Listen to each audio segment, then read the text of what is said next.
The 777 is the age of Lamech, the father of Noah.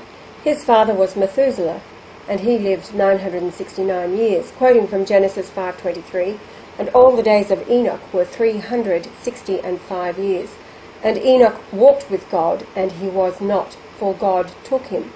And Methuselah lived 187 years and begat Lamech. The face angle of the pyramid is called the pi angle, as the height of the summit is worked out from the base laid out at 36,524.24 pyramid inches, when divided by pi equals 11,626.026, which is the same number as the width of the antechamber at 116.26 inches. And so 11,626.026 divided by 2 equals 5,813.01333 pyramid inches, and is the height of the completed pyramid. So the angles are 51 degrees, 51 minutes, 14 seconds. Add to the descending passage or ascending at 26 minutes, 18 degrees and 93 seconds, totals 777007. And the height of the pyramid is the same as the average landmass of all the earth, at 5,449 pyramid inches. So if all the valleys were filled in and the mountains levelled, that would be the height of the landmass. Therefore, in the structure, the chambers total 1114 pyramid inches, so that's 1,114 pyramid inches. Each inch represents a lunation, while the layers of masonry, each layer represents a solar eclipse. The base line represents lunation 0, which was set by British astronomers on December the 18th, or at December 18th, 1922.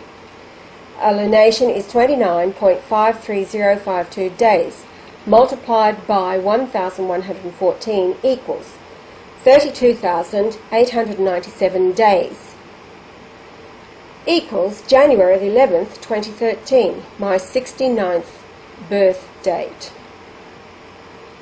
We have 5813, the pyramid height, which is my home in Victoria, being 5,813 pyramid inches from the South Pole. No, that should be kilometres. Oh dear, dear. All right, that should be kilometres there. The pyramid inches is up here at the height. You've all got it? I'm not going to stop and start again So, we have the antechamber width, 116.26 pyramid inches, which is the time in weeks, 1162.6 from my birth, January 11th, 1944, to marriage on April 23rd, 1966. Yes, when I married the harlot from Lithgow, and 1966 is the word Lucifer in the concordance. Doing what I did not want any part of as a young man. However, it was necessary, for out of this union came 2 daughters. The first, Tracy Lee, when I was 8,880 days old. Years later, when I was with Mary Magdalene, my third wife, in the home at 5,813 kilometres from the South Pole, on a latitude that is 31,680 kilometres around the earth, 3168 being Lord Jesus Christ in Greek gematria, her daughter Rhiannon is 11.626 years younger than Tracy Lee.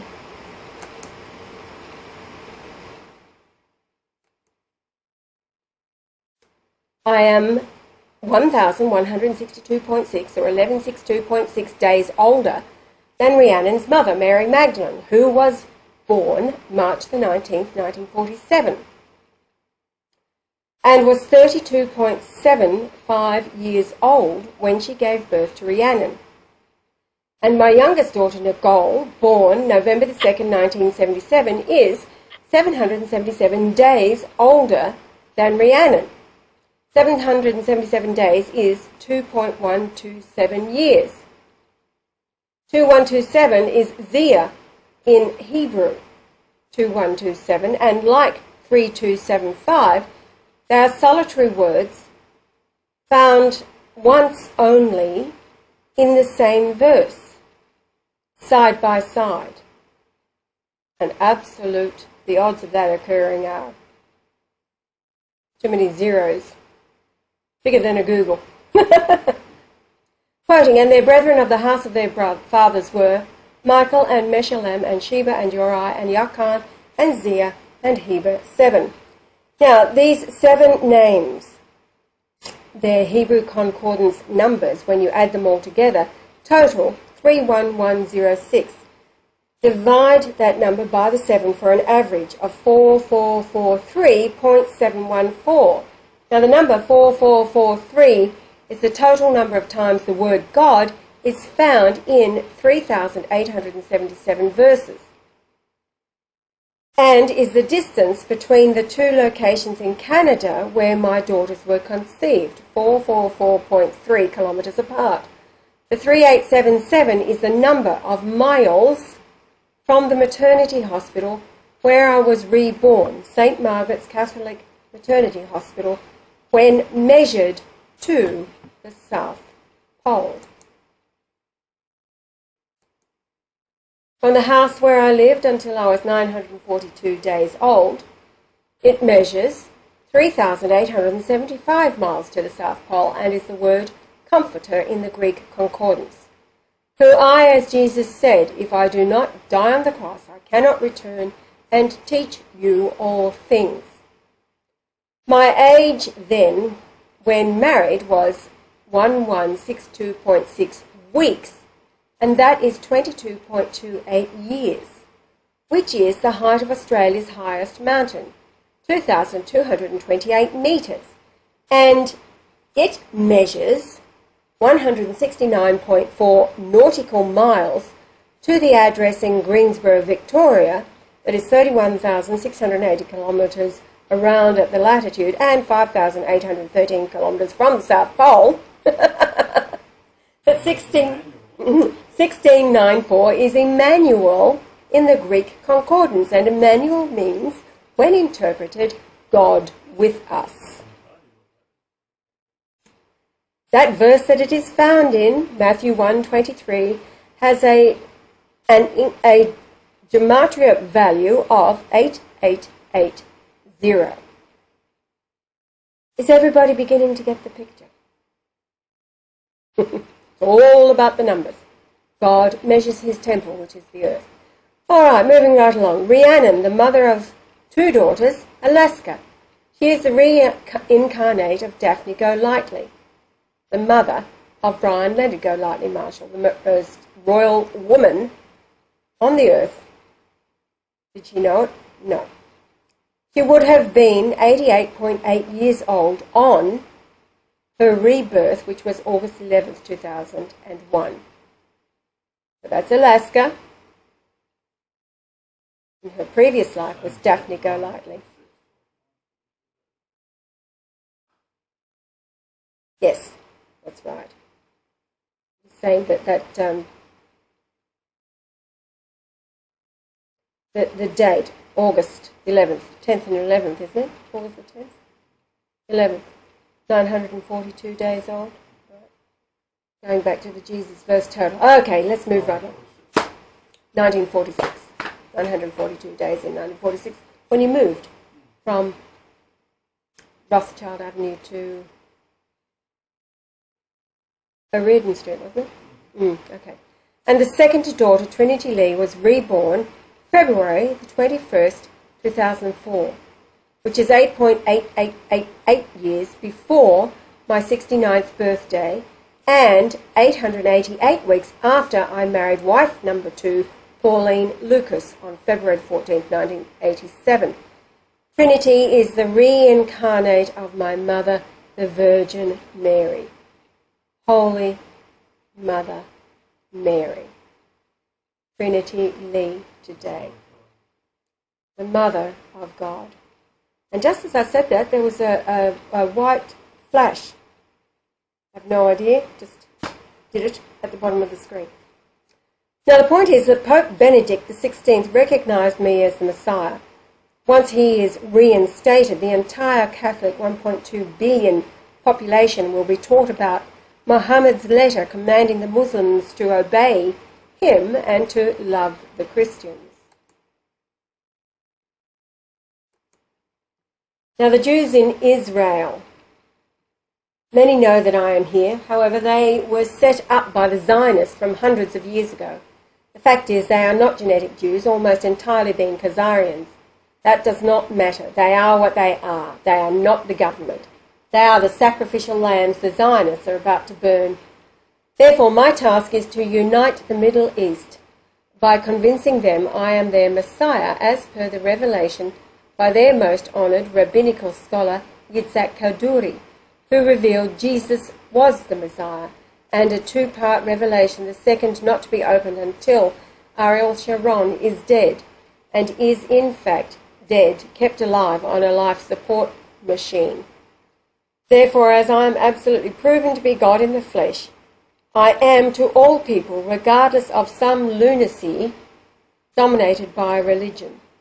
The letter Muhammad wrote to the monks at St. Catherine's orders all Muslims to take care of all Christians.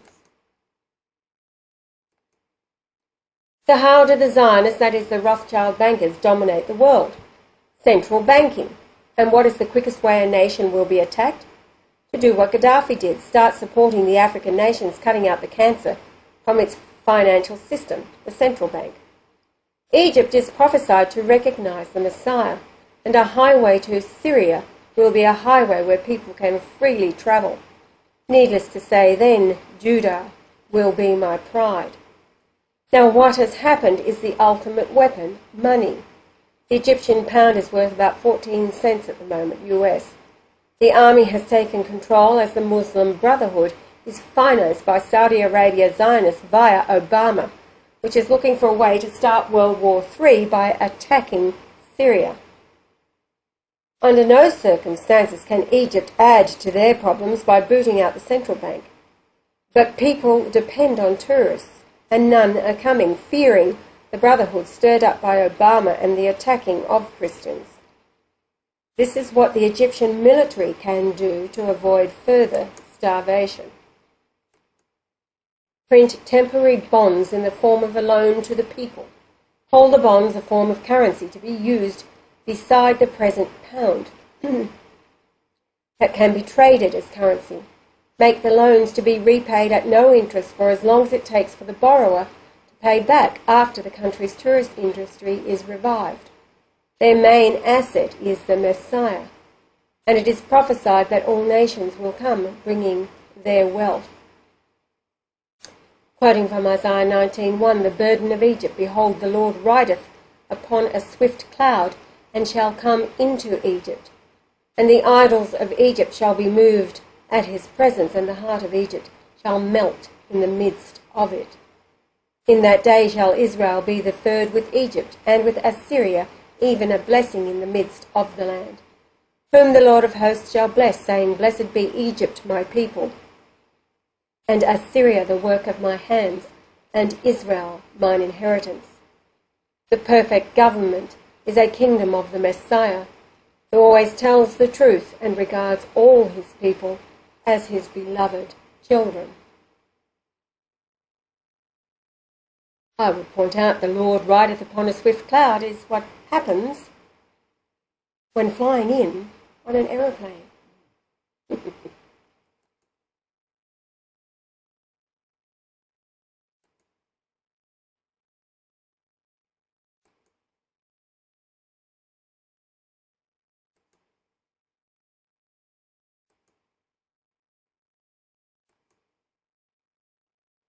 In the midst of Egypt, on the border of Upper and Lower Egypt, is the Great Pyramid.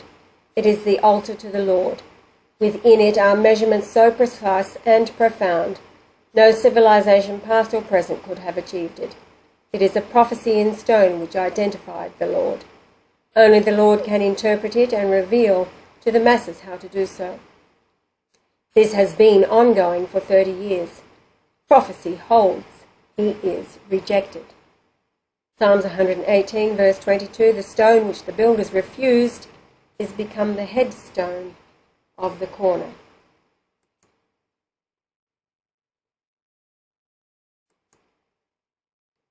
The sword is Brian Leonard Golightly Marshall.